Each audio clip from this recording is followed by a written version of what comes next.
এটাও মিয়া কোনো কাৰণতে উজনি অসমত থাকিব নোৱাৰিব। এইখন অসম কেৱল মাত্ৰ আমাৰ অসমীয়াৰ, ইয়াত মিয়াৰ কোনো স্থান নাই। মিয়াই বাংলাদেশত গৈ কাম কৰক, কিন্তু উজনি অসমত বা অসমত কোনো কাৰণতে মিয়া আমি দপদপনি সহ্য নকৰো।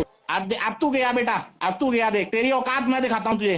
এই মুহূৰ্তত মিয়া অনা অসমীয়া বা হিন্দু মুছলমান কৰা সময় নহয়।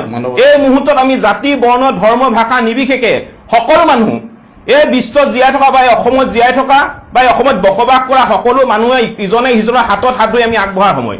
আৰু শিৱসাগৰৰ চন্দকত এটা মছজিদত আপোনাৰ হিন্দু মানুহক আশ্ৰয় দিছে। ইয়াতকে আৰু ডাঙৰ কথা একো হ'বই নোৱাৰে দাদা, ইয়াতকে ডাঙৰ কথা একো হ'বই নোৱাৰে। গতিকে এই বানপানীয়ে কিন্তু আমাৰ মানুহক বহুতখিনি কথা শিকাই থৈ গৈছে। গতিকে আমি এটাই ভাবো, বানপানী উদ্ধাৰ হোৱাৰ পিছতে আমি আমাৰ যিখন সমাজ জাতি বৰ্ণ ধৰ্ম ভাষা নিৰ্বিশেষে বসবাস কৰা সমাজখনক আমি সদায় একতা দোলে আগবঢ়াই লৈ যাবলৈ আমি চেষ্টা কৰিম। আৰু জমিয়ত উলেমা হিন্দক আমি পুনৰবাৰ অন্তৰৰ পৰা ধন্যবাদ জ্ঞাপন কৰিছো। আপোনালোকৰ এই কষ্ট ত্যাগক আমি কেতিয়াও পাহৰিব নোৱাৰো।